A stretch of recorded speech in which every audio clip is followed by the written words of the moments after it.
Good day to you all. Learners Note is an online platform to encourage better way of learning among our students.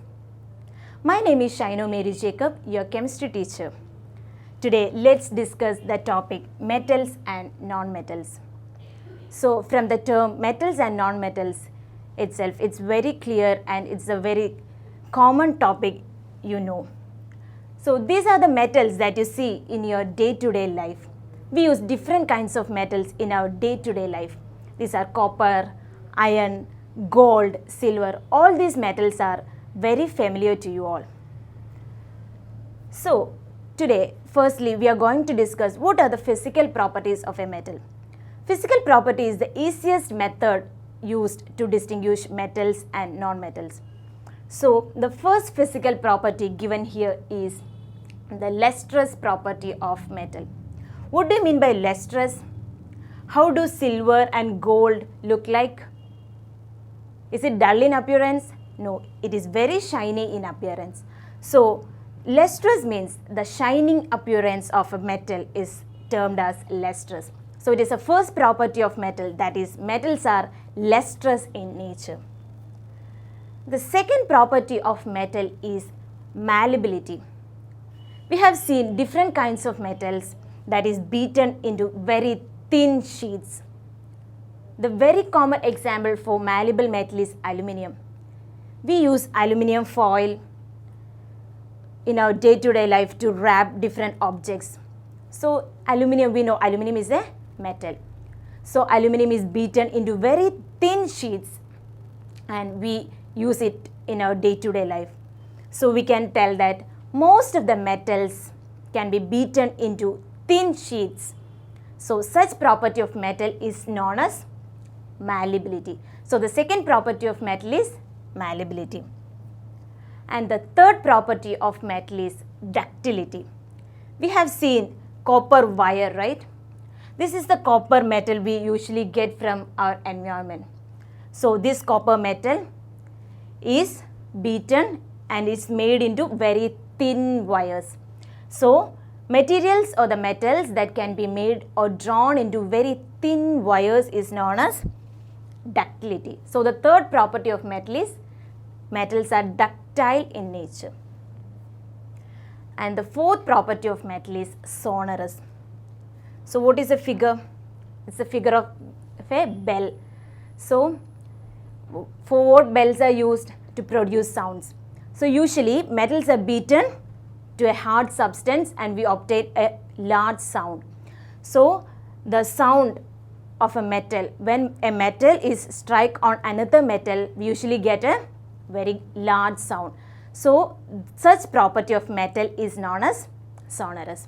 So we have discussed four major physical properties of metal. The first one is lustrous and the second one is malleable. Malleable means they can be beaten into very thin sheets. And the third one is ductile and the fourth one is sonorous in nature. Next, one more property is there which is very familiar to you. From the figure itself, it's very clear. So metal is connected to a battery and we get electricity. So metals are good conductors of electricity. So there are mainly 5 physical properties of metals. Next comes the chemical properties of metals. So what do you mean by chemical properties? Yeah, it is treated with chemicals. Okay, so what are the products formed when metals are treated with chemicals? So first one we are going to learn how metals react with air. So what do air contain? Air contain oxygen. So when metal is, see here we have a magnesium ribbon. We have magnesium ribbon and it is heated in the presence of air, that is oxygen. And we got a very white flame. Can you see the flame here? Yes. So after this and we will obtain a dusty particles in the watch glass.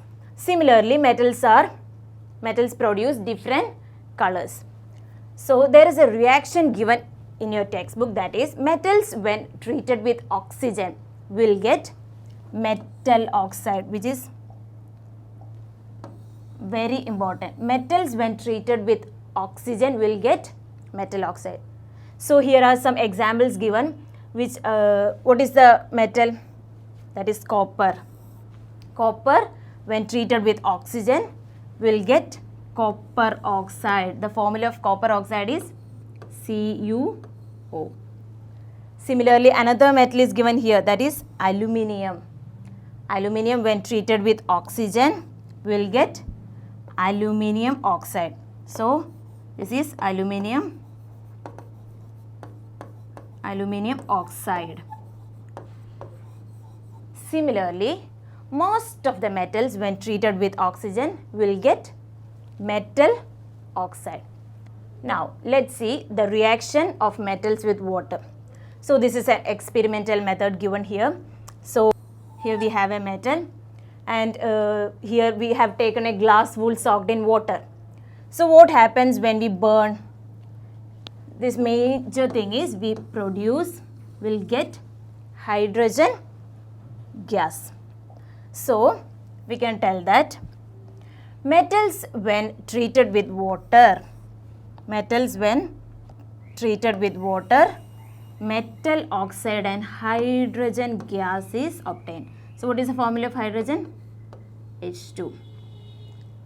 Okay. So that metal oxide when again treated with water will get metal hydroxide. Clear? So metal when treated with water will get metal oxide and hydrogen gas is produced. And again the metal oxide when treated with water will get metal hydroxide. Okay. So we'll see some examples. This is, what is the formula name of K? That is potassium, right? Okay. So we know this is potassium.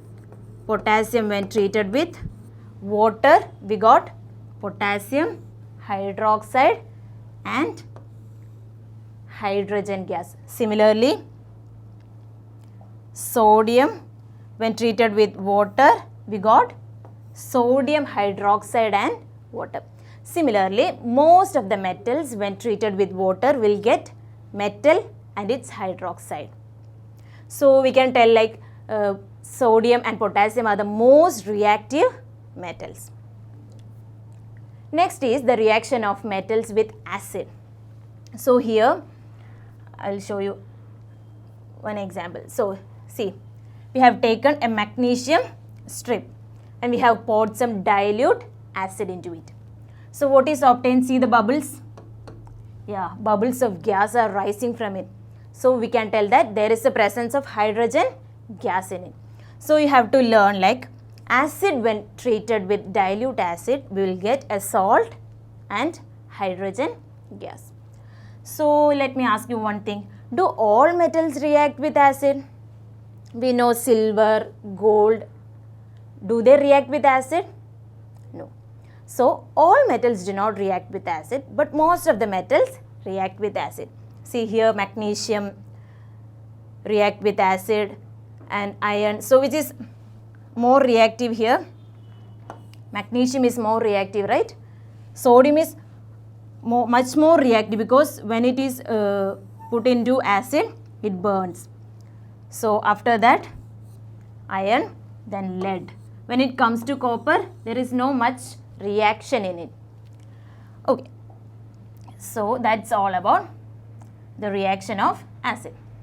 Now we have the next topic, that is how do metals and non-metals react. This is a very important topic for you. So we have taken one example. So let's do it. So here we know what is the atomic number of sodium. Atomic number of sodium is 11. So what is the atomic number of chlorine? It is 17. So let's recall what we learned in class 9. That is, how do we write electronic configuration? Yes, the electronic configuration of sodium is 2, 8 and 1. And the electronic configuration of chlorine is 2, 8 and 7. Is it stable? No. Why? Yeah, it has not completed its octet. In order to complete octet, the outermost shell requires 8 electrons. So it has 1 electrons extra, right? So what it will do? Yeah, it will donate its 1 electron. See in the figure, it will donate its 1 electron. And what about chlorine? It's 2, 8 and 7. Is it stable? Is the octet complete? No. It requires how much electron in order to complete its octet? Yes, it requires 1 more electron. So it requires 1 more electron, and in sodium it has an extra electron. So what happens? The sodium will give its extra electron to chlorine. So the next, so we will tell like sodium, it will donate 1 electron. It will donate 1 electron. So it released its 1 electron and it obtained positive charge. See, Na plus. So this is known as sodium cation. So what about chlorine? Chlorine here accepts an electron. So accepts 1 electron, and thus it will get negative charge. So when it's negative charge, we'll call it as chlorine anion. So from this it's very clear that sodium will lose its electron. When an electron is loosed from the shell, it will gain which charge? Positive charge. And when an electron is accepted, it will get a negative charge. So now sodium Na plus and chlorine minus. So these both are charged. We know that opposite charges always will get attracted. So this will both get attracted and will get the product NaCl. And we know this product, right, which we use in our day-to-day life as salt. That is sodium chloride.